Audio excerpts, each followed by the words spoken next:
ইরাকের সাবেক প্রেসিডেন্ট সাদ্দাম হোসেনকে ফাঁসি দেওয়ার পর যখন তার মরদেহ বাহিরে রাখা হলো, তখন একদল মানুষ সেখানে এসে এই মৃতদেহের ওপর থুতু ছিটিয়েছিল।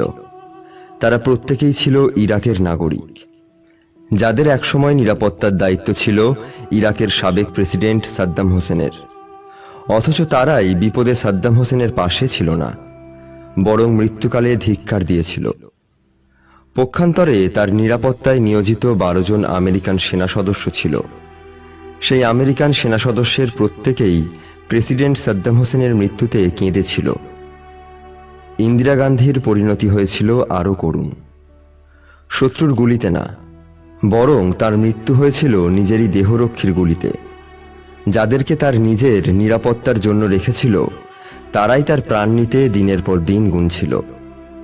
বঙ্গবন্ধুর পিতা শেখ লুৎফর রহমানের দেহ নামাতে যে লোকটি কবরে নেমেছিল, বঙ্গবন্ধুর মাতার মৃত্যুতে যে লোকটি মাটিতে শুইয়ে কান্নায় গড়াগড়ি করেছিল, শেখ কামালের বিয়ের উকিল বাপ যে লোকটি ছিল, 1975 সালের 14 আগস্ট দুপুরে যে লোকটির বাসা থেকে রান্না করে নিয়ে বঙ্গবন্ধুকে খাইয়েছিল, তার পরের দিন 15 আগস্ট বঙ্গবন্ধুকে সপরিবারে সেই লোকই খুন করেছিল, যার নাম ছিল খন্দকার মোস্তাক। এ যেন ইতিহাসের দ্বিতীয় মির্জাফর। ইতিহাসের পৃষ্ঠায় পৃষ্ঠায় এক একটা সাম্রাজ্যের পতন হয়েছে তাদের সবচাইতে কাছের মানুষদের হাত ধরে।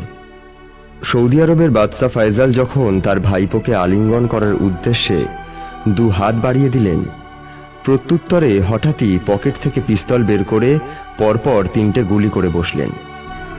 ইতিহাসের পৃষ্ঠায় পৃষ্ঠায় এক একটা সাম্রাজ্যের পতন হয়েছিল তাদের সবচাইতে কাছের মানুষদের হাত ধরে। গোয়েন্দারা আসামি শনাক্ত করার জন্য অনেকগুলো পদ্ধতি অবলম্বন করে থাকে। তার একটি হলো প্রত্যেককেই সন্দেহের দৃষ্টিতে দেখা। সবচাইতে বেশি সন্দেহ তাকে করা হয় যাকে মনে হবে কম সন্দেহজনক। ইতিহাস আমাদেরকে বারবার শিখিয়ে গেছেন, মানুষের জীবনে সবচেয়ে বড় যে শত্রু, তাকে কখনো চেনা যায় না।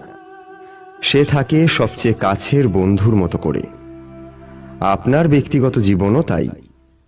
আপনি সবথেকে বেশি প্রতারিত হবেন আপনার কাছের মানুষদের কাছ থেকে।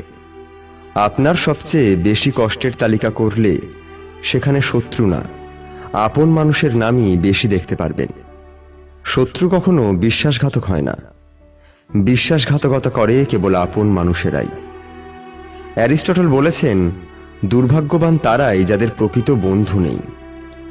অপরদিকে সেই প্রকৃত বন্ধুই যখন শত্রু হয়ে ওঠে, তখন সেই জীবন নিয়ে বেঁচে থাকা কষ্টকর, যন্ত্রণাদায়ক ও পীড়াদায়ক। এমনকি কোনো কোনো ক্ষেত্রে মৃত্যুরও কারণ হয়ে দাঁড়ায়। তাই ইবনুল ফুরাতের ভাষায় বলতে হয়, শত্রুকে যদি একবার ভয় করো, তবে বন্ধুকে অন্তত 10 বার ভয় করিও। কারণ বন্ধু যদি কোনো সময় শত্রু হয়, তখন তার কবল হইতে মুক্তি পাওয়া সম্ভব হইবে না। আপনাদের কোনো মতামত থাকলে কমেন্ট করে জানিয়ে দিন। কথাগুলো ভালো লেগে থাকলে শেয়ার করতে ভুলবেন না।